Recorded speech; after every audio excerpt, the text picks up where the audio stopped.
오늘은 시편 43편 1절로 5절 말씀을 본문으로 해서 하나님께 소망을 두라 라는 제목으로 하나님의 말씀을 전하겠습니다. 오늘 본문의 말씀을 보면 1절에 이렇게 말씀하고 있습니다.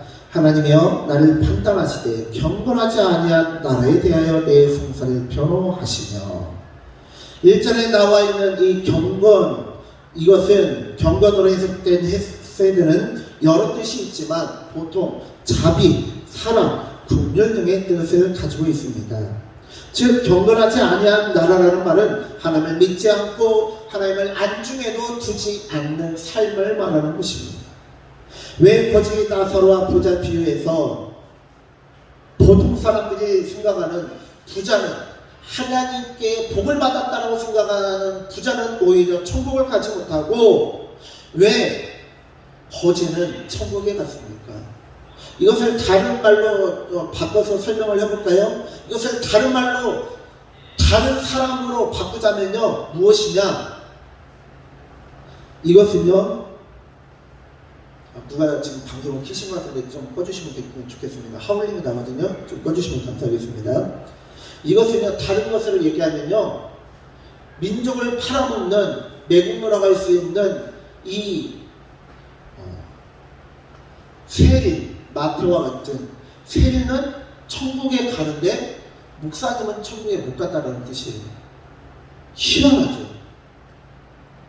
목사가 하나님을 잘 섬기고 하나님과 늘 교제하고 하나님께 복을 받았다고 생각하던 목사님이라든지 부자는 천국에 가지 못하는데 오히려 하나님께 복을 받지 못하고 오히려 하나님의 심판과 저주를 받았다고 생각하는 거지라든지 세리라든지 죄인들은 천국에 갔다라는 거예요. 왜 그렇습니까? 겉으로 보여질 때는 헤세드가 많은 것 같지만 그 심중에는 하나님의 말씀이 없었다라는 것입니다.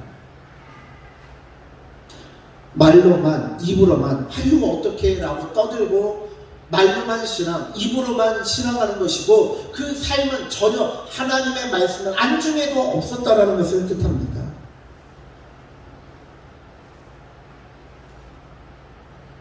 제가 말씀드렸죠. 국률이란 뭐라고요? 불쌍히 여길 뿐만 아니라 직접적으로 행동에 나가서 구제하는 것을 군출이라고 합니다. 우리나라 한자의 그 국률은 그런 뜻을 담고 있고요. 성경에 나와 있는 사랑과 자비 또한 마찬가지입니다. 성경에 나와 있는 알다라는 것은 지식적으로만 아는 것이 아니라 아는 것을 행하는 것이 안다라는 거예요. 사랑과 자비도 마찬가지입니다. 그렇다면 경건하지 아니한다라는 것은 무슨 뜻입니까? 너와 나는 다르다라는 것이 있다라는 거예요. 너와 나는 다르다라는 사정이 있기 때문에 경건하지 않고 헤세드가 없고 사랑과 자비와 긍휼이 없다라는 거예요. 하나님의 말씀을 믿고 하나님 말씀대로 살아간다면 너와 나는 다르다라고 생각할 수 없다라는 거예요.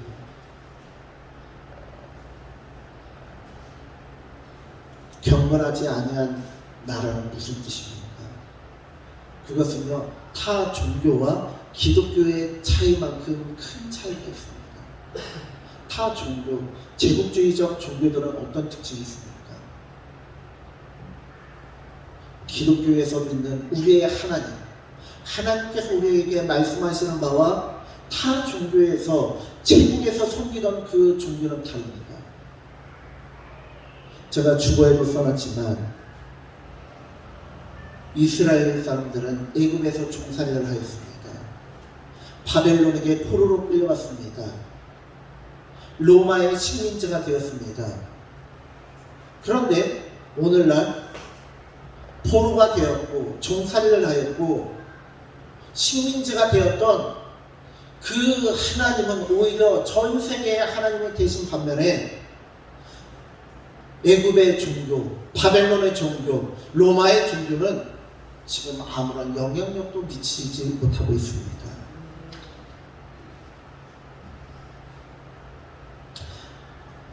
대한민국의 처음 시작이 어떤 나라입니까? 조선을 올라가면 고려가 있고요. 고려를 올라가면 이 고구려 백제 신라가 있습니다. 그리고 그 이전에는 어떤 국가가 있었죠? 고조선이 있습니다.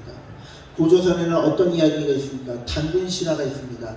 단군의 아버지는 누구입니까? 하늘에서 내려온 환인입니다. 어머니는 환운입니다. 즉 하늘의 신과 땅의 신의 결합으로 태어난 것이 단군입니다. 그리고 환인의 아버지는 누구예요? 환제. 즉 하늘나라의 황제라는 뜻이에요. 하늘나라의 황제의 아들 환인과 이 땅의 수호신인 환웅의 결합으로 인해서 단군 왕궁이 태어났다는 거예요. 그건 무엇이냐? 나와 너는 다르다. 나와 너는 차별성이 있고 구별성이 있다. 나는 신의 아들이고 너는 평범한 인간이다. 이거예요. 그리고 그 단군 신화와 같은 그 신화들은 각 국가마다 다 있습니다. 애굽의 통치자 파라오는요, 애굽의 최고의 신인 태양신 라의 아들이 바로 파라오입니다. 바벨론은 이 세상을 창조하고 운영하는 마르두기, 저 밑바닥에서부터 올라온 마르두기 수호하고 인도하는 나라가 바벨론이고요. 로마는 어떤 나라입니까? 늑대에게서 태어난 인간이 세운 개국한 나라가 로마입니다. 다른 사람들과는 구별되는 그런 신화를 가지고 있고 신의 자손이라는 자부심을 갖고 있기 때문에 내가 너를 정복하는 것은 당연하고 내가 풍성함을 누리는 것은 당연하고 네가 비참한 삶을 사는 것은 당연하다는 거예요. 통치자의 질서를 가지고 있는 것이 제국주의의 종교입니다. 타 종교와 기독교의 차이입니다. 그러나 하나님은 성경을 통해서 무엇이라고 말씀하십니까? 이스라엘이나 다른 민족과 백성은 혈통이 다른 민족과 백성이 아니라 한 뿌리, 한 혈통을 이어받았다고 말씀하고 있습니다. 누구를 통해서요? 아담과 하와를 통해서입니다. 그렇게 너와 나는 다르지 않다라는 거예요. 너와 나는 하나이고 그렇게 너와 나는 하나이기 때문에 너의 아픔이 나의 아픔이고 너의 고통이 나의 고통이라는 것입니다. 그래서 다른 민족이라 할지라도 고통받고 있는 민족을 외면하지 않고 그들의 아픔과 고통을 나의 고통으로 여기고 하나님의 은혜와 사랑과 자비를 헤세드를 베푸는 것이 하나님의 뜻을 이루는 것이다 라고 성경은 우리에게 알려주고 있습니다. 그런데 1절에 나와 있는 경건하지 아니한 나라, 이것은 무엇입니까? 하나님의 말씀을 이루지 않는 자이며 하나님의 말씀을 실천하지 않는 나라라는 뜻입니다. 간사하고 불의한 자에게서 나를 건지소서라는 말은 무엇입니까? 그것은 이 땅이 그만큼 악하고 불의하다는 것입니다. 그러게 하나님께서 나를 건져달라는 것입니다. 시편 42편이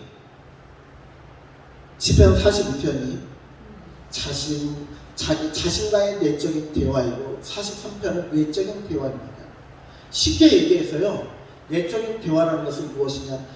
나 자신에 대해서, 인간에 대해서 살펴보는 심리학이라면 43편은 신학이, 하나님에 대해서 살펴보는 신학이다라는 거예요. 쉽게 말하면요,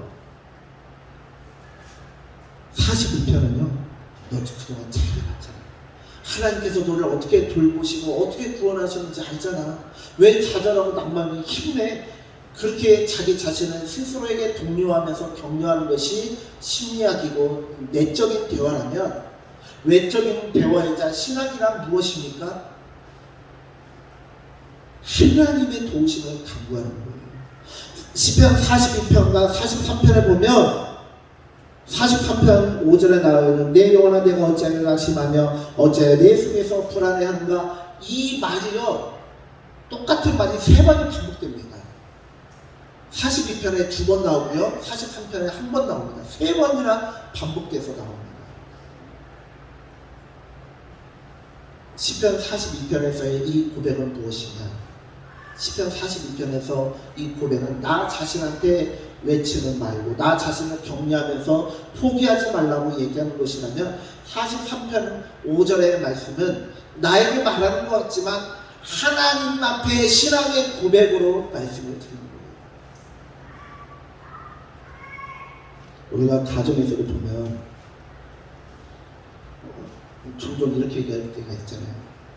냉장고에 고구마가 있었는데 어디로 갔지? 독백 같지만 이게 뭐예요? 가족에게 물어보는 거잖아요. 내가 먹으려고 남겨뒀던 내 요플레 어디 갔지? 내가 먹으려고 했는데 누가 먹었냐 이 말이잖아요. 그런 것과 같이 나 자신에게 하는 말 같지만 하나님께 올려드리는 신앙의 고백이에요.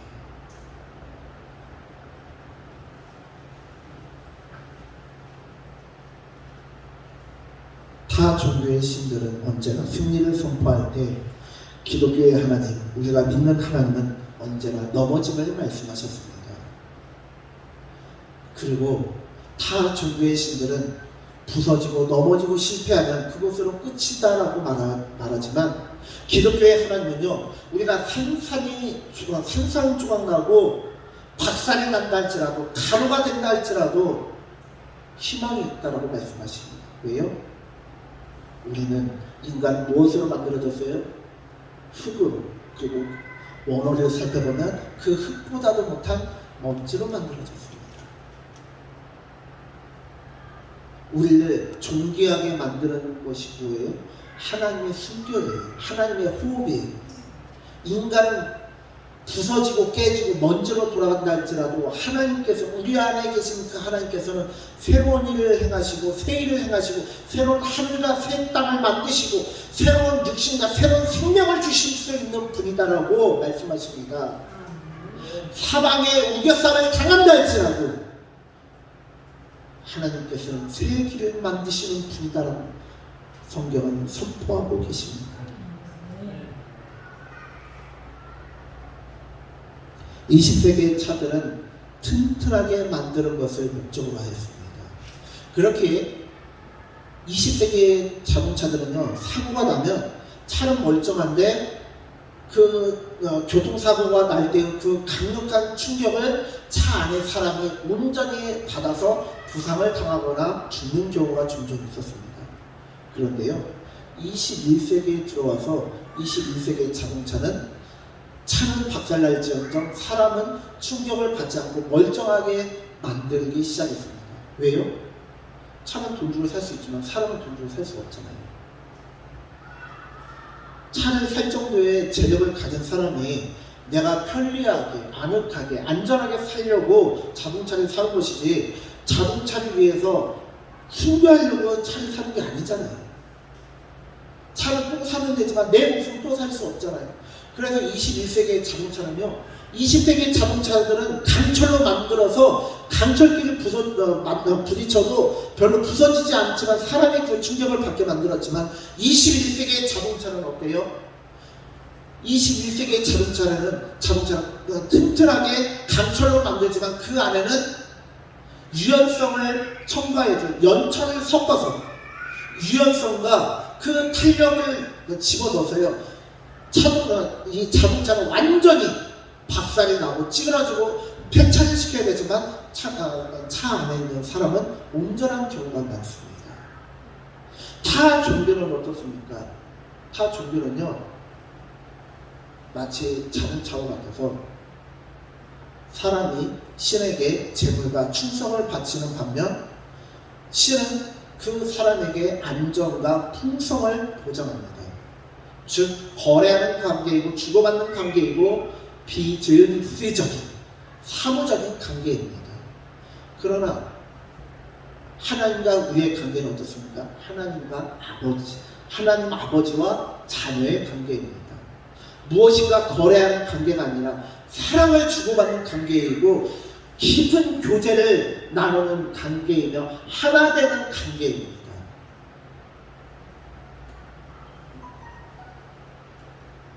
그렇기 때문에 부모와 자녀를 끝까지 책임지는 것처럼 기독교는 신자를 끝까지 책임지고 성도를 끝까지 책임지고 그 성도에게 그 무엇과도 비교할 수 없는 하늘의 은혜와 복을 주시는 분이 바로 하나님이십니다.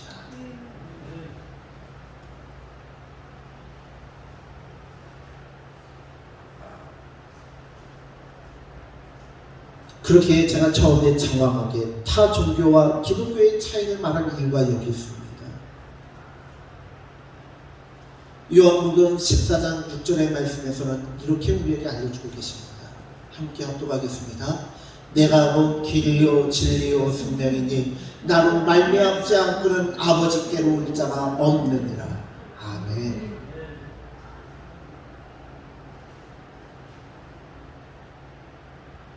하나님은요, 우리의 생명의 문이시고 우리가 어떻게 살아야 되는지를 알려주시는 인생의 길이 되어주시고 진실이 무엇인지를 알려주는 그런 진리가 되어주십니다. 제가 전에 시편 42편은 심리학이고 43편은 신학이다라고 말씀드렸습니다. 신학이란 어려운 것이 아닙니다. 본래 하나님과 인간에 관한 고민으로부터 시작한 것이 바로 신학입니다. 여러분, 시를 즐겨 읽으십니까? 시를 즐겨 읽지는 않더라도 노래는 부르실 것입니다. 음율과 박자가 있으면 노래이고 음율과 박자 없이 가사만 있으면 그것이 시입니다. 제가 한 시를 들려드리겠습니다. 살면서 듣게 될까 언젠가는 바람의 노래를, 세월 가면 그때는 알게 될까 꽃이 지는 이유를, 나를 떠난 사람들과 만나게 될 또 다른 사람들, 스쳐가는 인연과 그리움은 어느 곳으로 가는가. 나의 작은 지혜로는 알 수가 없네. 내가 아는 건 살아가는 방법뿐이야. 보다 많은 실패와 고뇌의 시간이 비켜갈 수 없다는 걸 우리 깨달았네. 이제 그 해답이 사랑이라면 나는 이 세상 모든 것들을 사랑하겠네. 얼마나 아름다운 시입니까? 이 세상 모든 문제의 해답이 사랑이라면 나는 이 세상 모든 것들을 사랑하겠다는 고백입니다.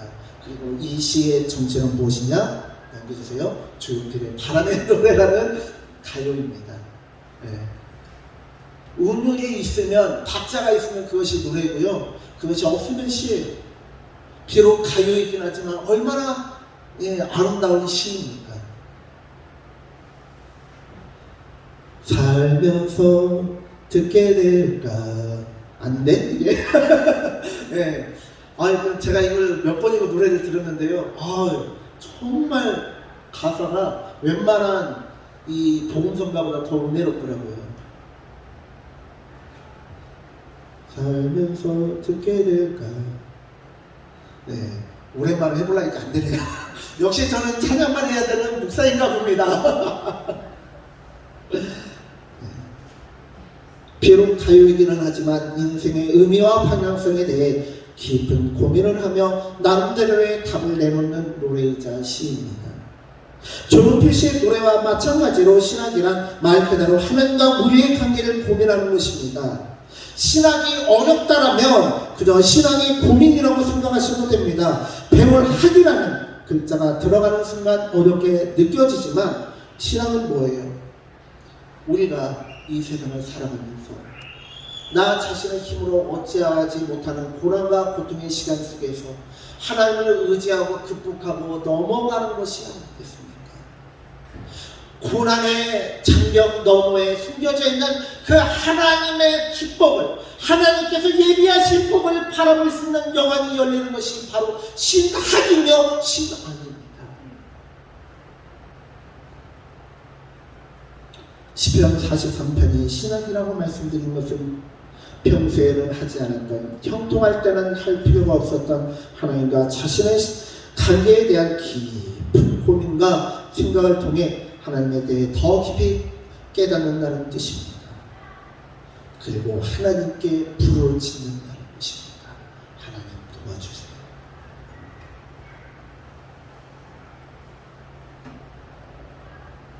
이 세상에서 가장 큰 고난을 경험한 욥이 있습니다.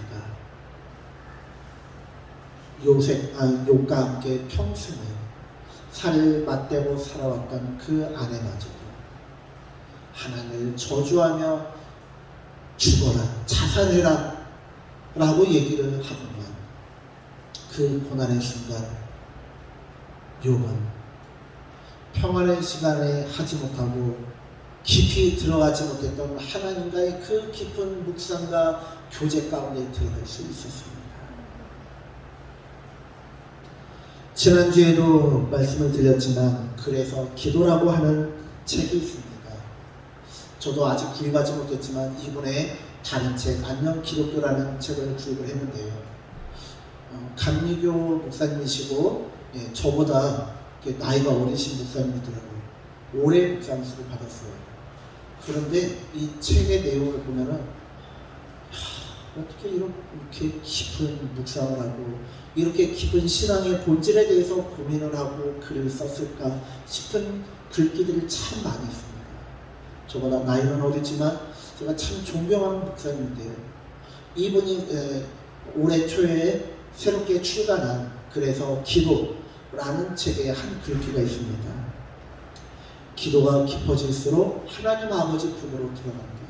그 넓고 깊고 따스한 품 속에 잠긴다. 그렇습니다. 기도가 깊어질수록 하나님 앞으로 하나님 아버지의 품으로 들어갈 수 있습니다. 그런데요, 그 기도는 평안 속에서보다 인생의 폭풍을 만날 때 더 빨리 더 깊이 들어갈 수 있습니다. 그러기에 시편 42편을 마스기라고 말하고 있지 않습니까? 제가 지난주에 마스기를 뭐라고 말씀드렸죠? 지휘자의 인도를 따라 라는 뜻이 마스기인데요. 그 외에도 또 다른 뜻이 있습니다. 보통 히브리어 단어들은요, 한 단어가 20개, 30개, 40개 등등 많은 뜻을 가지고 있는데요. 이 마스기라는 단어에는 어떤 뜻이 있느냐? 하나님의 말씀을 가지고 더 깊이 묵상한다는 뜻이 있다고 설명드렸습니다. 이것은 인생의 풍랑을 만난 시인이 고난 가운데 인생의 의미를 삼가 인간의 관계에 대해 더 깊은 고민을 했다는 것이며 시편 42편과 43편은 신학이자 신앙의 고민이다 이 말입니다. 저는 올해 바나바 훈련원에서 2023년 저의 기도 제목을 이렇게 나눴습니다. 첫째, 저의 영적인 지경이 더 깊고 넓어질 수 있도록 기도를 부탁하였고요. 두 번째는 하늘동산교회 성도 한 사람 한 사람이 영적으로 도약할 수 있도록, 세 번째는 하늘동산교회가 하나님께 요긴하게 쓰임받을 수 있도록 해달라는 세 가지의 기도 제목을 부탁하였습니다. 그래서 그런지 제가 하늘동산교회 담임으로 섬긴 지 6년 가운데 가장 많은 아픔과 혼돈과 기도의 시간을 보내게 하셨습니다. 저뿐만 아니라 성도님들 한 분 한 분이 다른 해에 비해서 유난히 많은 문제와 눈물의 시간을 보내게 되었습니다. 왜 그럴까요? 하나님께서는 우리가 영적으로 성장하기를 원하시기 때문에 그렇습니다. 하나님께서는 우리가 영적인 자극을 받기 원하시기 때문에 그렇습니다. 자극이란 무슨 뜻일까요? 자극은요, 찌를 자의 창극입니다. 우리가 무엇인가 칼을 베이면 자상을 입었다고 하잖아요. 찔렸다는 뜻이거든요. 그러면 자극은 무엇이냐? 창으로 찔렀다는 뜻이에요. 그게 자극이에요. 그런데 자극이 나쁜 말이 아닙니다. 헬스 트레이너들은요, 헬스장에 가서 돈 주고 헬스 트레이너들에게 훈련을 받으면 그 사람은 어떻게 하냐? 우리는 그냥 팔굽혀펴기 잇몸 일으키기 그 정도밖에 모르잖아요.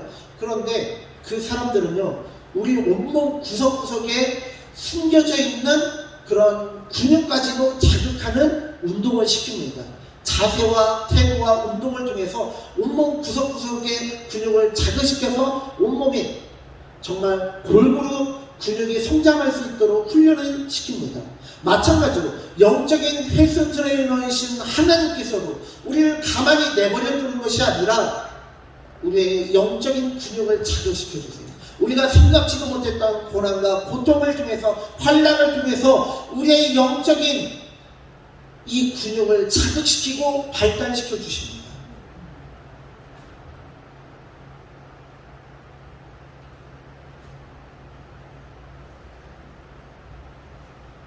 믿음의 사람들에게 큰 복은 무엇입니까? 이 땅에서 잘 먹고 잘 사는 성공이 아니라 영적인 지경이 넓어지는 것 아니겠습니까? 우리가 기도하는 것은, 우리의 기도가 넓어진다는 것은 단순히 우리의 피를 구하는 것에서 더 나아가 우리가 하나님을 더 깊게 깨닫고 더 깊은 교제 가운데 들어간다는 것을 뜻합니다. 유유상종이라고 하였습니다. 비슷한 사람들끼리 어울린다는 뜻입니다. 그 말은 불평하는 사람과 어울리면 불평이 일상이 되고, 늘 긍정적이고 감사의 말을 하는 사람과 어울리면 우리 또한 긍정적이고 감사의 말을 한다는 뜻입니다. 그렇다면 하나님과 교제하고 하나님과 교제하며 하나님과 상종하는 사람이 된다고 하면 어떻게 될까요? 그렇다면 우리는 하나님을 더 깊이 깨달고 하나님을 알아가고 닮아가게 된다는 것입니다. 사랑하는 성도님들, 혹시 여러분들 가운데 고난의 시간을 보내고 계신 분이 계십니까? 고통의 시간, 자극의 시간을 보내고 있는 분, 창에 찔린 듯한 아픔과 고통의 시간, 분노와 억울함과 원망의 시간을 보내고 계신 분 계십니까? 그렇다면 시편 43편의 저자와 같이, 시인과 같이 하나님을 바라보십시오. 하나님을 묵상하십시오. 하나님께 기도하십시오. 하나님께서 응답하시고 우리를 더 깊고 넓은 하나님과의 교제 속으로 인도하실 것입니다. 하나님께 소망을 두며 더 깊은 신뢰와 교제 속으로 들어가시는 저와 모든 성도님들 되어지시기를 간절히 축원합니다. 기도하겠습니다. 하나님 감사합니다. 우리가 오늘 주의 말씀을 살펴보며 나아갑니다. 하나님, 우리가 이 세상 가운데 소망을 두며 우리가 이 세상 가운데 그 목적을 두는 것이 아니라 하나님께 우리 삶의 목적을 두고 하나님이 내 인생의 종착역이라는 것을 깨달게 하시며 늘 하나님께 소망을 두며 하나님 앞에 부르짖으며 나아가는 자 되게 하여 주시옵소서. 혹시라도 우리가 고난의 순간, 고통의 순간을 보내고 있다면 하나님께서 우리의 영적인 근육을 자극시켜 주시는 시간이요, 더 큰 복을 맡겨주시며 더 큰 사명을 맡겨주는 시간임을 깨달아 알게 하여 주시옵소서. 감사드리며 예수님의 이름으로 기도드렸습니다. 아멘.